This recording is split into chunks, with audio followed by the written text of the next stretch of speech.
Netflix TV நேயர்களுக்கு வணக்கம். திருத்துளசி பாண்டியன் பேசுகிறேன். இந்த வாரம் நம்ம சேனல் ஒளிபரப்பாகும் நிகழ்ச்சி இட்லி கடை திரைப்படத்தை பற்றிய விமர்சனம். இந்த படத்தை எழுதி இயக்கியிருப்பவர் நடிகர்கள்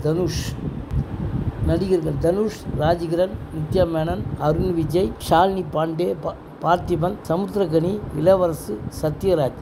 ஒளிப்பதிவு கிரண் கௌஷிக். இசை ஜி பிரகாஷ்குமார். தயாரிப்பாளர்கள் ஆகாஷ் பாஸ்கரன் மற்றும் தனுஷ். கலை இயக்கம் ஜாக்கி. படத்தொகுப்பாளர் ஜி.கே. பிரசன்னா. தேனி அருகே ஒரு அழகிய கிராமத்தில் தனது மனைவி கீதா கைலாசம் மற்றும் மகனோடு சிறுவயது தனுஷ் சந்தோஷமான ஒரு வாழ்க்கையை வாழ்ந்து வருகிறார் ராஜ்கிரண். இந்த கிராமத்தில் ஒரு இட்லி கடையை நடத்தி வருகிறார். கீட்டால் வேயப்பட்ட அந்த கடையை தனது உயிராக எண்ணி வருகிறார் ராஜ்கிரண். ஆட்டு உரலில் அரைத்து எடுக்கப்பட்ட மாவில் ஊற்றப்பட்ட இட்லியை உண்ணும் வாடிக்கையாளர்களின் மகிழ்ச்சியை கண்டு இன்பமுறும் குணம் கொண்டவர் ராஜ்கிரண். சிறு வயதிலிருந்தே அதே இட்லி கடையில் வளர்கிறார் தனுஷ். கேட்டரிங் படித்து பேங்காக் சென்று அங்கு பெரும் கோடீஸ்வரரான சத்யராஜிடம் வேலைக்கு செல்கிறார் தனுஷ். சத்யராஜுக்கு அருண் விஜய் மற்றும் ஷாலினி பாண்டே இருவரும் மகளாக வருகின்றனர். ஷாலினி பாண்டே தனுஷை காதலுக்கு சத்யராஜ் சம்மதம் தெரிவித்து விடுகிறார். விரைவில் இருவருக்கும் திருமணம் நடைபெற இருக்கிறது.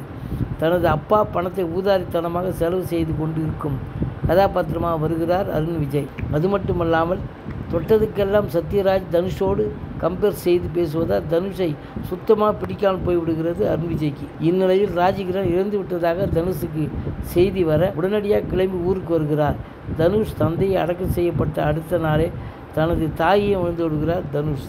தனிமையில் இருக்கும் தனுஷுக்கு பள்ளி தோழியாக இருந்த நித்யா மேனன் உடனடியாக பள்ளி தோழியாக உடன் நிற்கிறார்.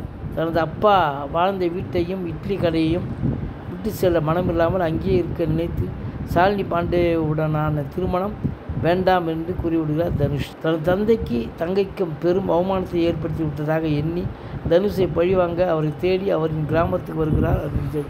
அதன் பிறகு நடக்கும் கதையே படத்தின் மீதி கதை. தான் ஏற்றுக்கொண்ட கதாபாத்திரத்தை எப்போதுமே சிறப்பாக செய்து முடிப்பவர் நடிகர் தனுஷ். இப்படத்திலும் அதை சிறப்பாக செய்து முடித்திருக்கிறார். 3 பருவமாக தனது வாழ்க்கையை நகர்த்தி கொண்டு சென்று முருகன் என்ற கதாபாத்திரமாக வாழ்ந்திருக்கிறார். ஒவ்வொரு படத்திற்கும் தன்னால் என்ன மாதிரியான வித்தியாசத்தை கொடுக்க முடியுமோ இந்த வித்தியாசத்தை இப்படத்திலும் கொடுத்து ரசிக்க வைத்திருக்கிறார் தனுஷ். இவருக்கும் நித்யா மேனனுக்குமான கெமிஸ்ட்ரி இப்படத்தில் நன்றாகவே ஒர்க் அவுட் ஆகியுள்ளது. இருவருக்கும் இடையே இருக்கும் புரிதல் படத்தின் ஓட்டத்திற்கு நன்றாகவே கை கொடுத்திருக்கிறது. சின்ன ரியாக்ஷனில் அதிகமாகவே ஸ்கோர் செய்திருக்கிறார் நித்யா மேனன். படத்தின் மெயின் பில்லராக வந்து நிற்கிறார் ராஜ்கிரண். சிறிது நேரம்தான் இவரது காட்சிகள் என்றாலும் படத்தின் கதையானது இவரை சுற்றி நகர்வது படத்திற்கு பலம். சிறிய கதாபாத்திரம் என்றாலும் அதை அழகானதாக மாற்றி கொடுத்திருக்கிறார் பார்த்திபன். சத்யராஜ், சமுத்திரகனி இருவர் நடிப்பு பெரிதாக கதைக்கு ஒட்டவில்லை என்றாலும் கொடுத்த பாத்திரத்தை சிறப்பாக செய்திருக்கிறார்கள். வில்லனாக முதலில் கதையில் அறியப்பட்டாலும் அவருக்கான கதாபாத்திரத்தை உணர்ந்து அதை சரியாக சென்றிருக்கிறார் அருண் விஜய். இன்டர்வல் முன்னால் வரும் அருண் விஜய் தனுஷ் சண்டை காட்சி படத்திற்கு பெரிதாக கை கொடுத்திருக்கிறது. பாடல்கள் மற்றும் பின்னணி இசை இரண்டுமே படத்திற்கு பெரும் தூணாக வந்து நிற்கிறது.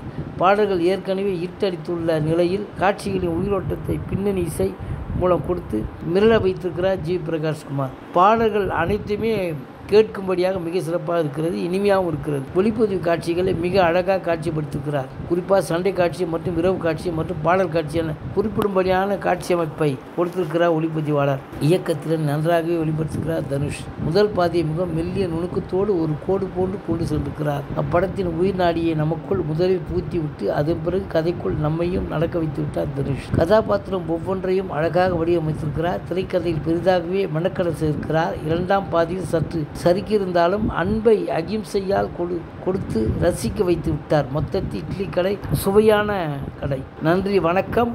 அடுத்த வாரம் வேறொரு திரைப்படத்தோட விமர்சனத்தோடு சந்திக்கிறேன்.